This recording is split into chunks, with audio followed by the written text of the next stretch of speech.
네, 지금 이 뉴스입니다. 많은 이들에게 충격을 준 의대생 연인 살해 사건, 어제 지금 이 뉴스에서도 다뤘었는데요.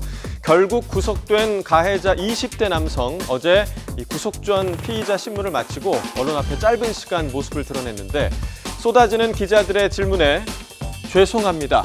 이렇게 5글자의 대답만 남겼습니다.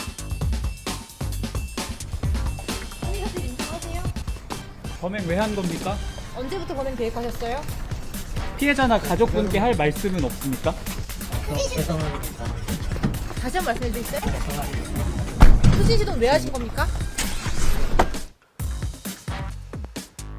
네, 자, 이번 사건은 가해자가 명문대 의대생이고 또 과거 수능 만점을 받았다는 점 등으로 더 부각된 측면이 있긴 하지만 실제로 이처럼 데이트 폭력이 살인으로 이어지는 경우가 적지 않습니다. 지난해 데이트 폭력으로 검거된 피의자 무려 14,000명에 달하고요. 또 한 기관의 분석 결과 살인 사건으로 이어진 경우도 저기 보시죠. 100건이 넘었습니다. 지난 3월에는 김래아가 이별을 통보한 여자친구를 흉기로 찔러 살해하고 또 어머니까지 중상을 입힌 사건도 발생을 했는데요. 점점 증가하고 있는 데이트 폭력 사건에 대해서 국가가 나서야 한다, 이런 지적도 나옵니다. 이게 거의 최근에는 한 매년 30%씩 이렇게 증가하는 것 같거든요. 아마 젊은이들의 정신 건강 쪽이 좀 점점 취약해지는 것이 이런 식으로 성숙하지 못한 에피소드로 연결이 되는 거 아닌가, 이런 생각들을 좀 해야 될 필요가 있어 보이고요. 대부분 지금 일어나는 사건을 보면 멀쩡한 사람이 지금 이 사건만 아니면 사회적으로 문제 없을 사람들이 지금 연인 간에 이별 폭력에 노출이 되는 거잖아요. 그렇기 때문에 이건 좀 국가적으로 한번 심각하게 고민을 해봐야 될 대목이다. 네, 그리고 2차 가해에 대한 우려도 있습니다. 20대 의대생의 신상이 온라인에 퍼지면서 피해자의 정보까지 노출이 되고 있는 건데요. 이 강력범죄 피의자들의 신상 정보를 무단 공개 논란을 빚었던 디지털 교도소, 최근 재등장했는데 이곳에도 구체적인 관련 정보가 올라와 있습니다. 이 소식은 윤태인 기자의 리포트로 보시겠습니다. 지난 6일 서울 강남역 근처 건물 옥상에서 여자친구를 살해한 혐의로 구속된 20대 A씨. 헤어지단 말 듣고 살인 계획하신 겁니까? 일부러 급소 노린 겁니까? 유족에게 할 말 없으세요? 사건이 알려진 뒤 하루 만에 A씨의 이름과 얼굴, 학교, 개인 SNS 주소까지 거의 모든 신상 정보가 한 인터넷 사이트에 공개됐습니다.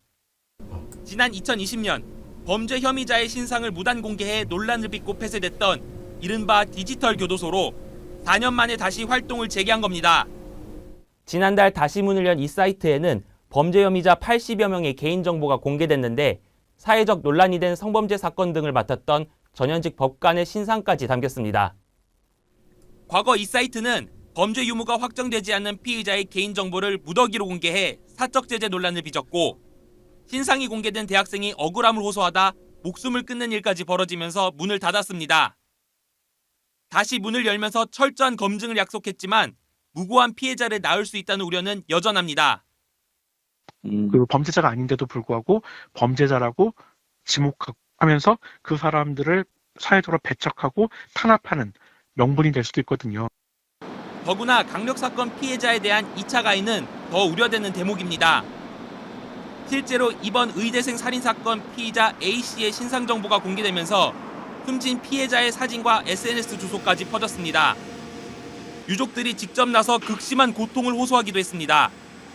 과거 해당 사이트에 허위 정보가 올라와 피해를 입었던 대학 교수는 단 한 건이라도 무고한 사람이 표적이 돼선 안 된다고 강조합니다.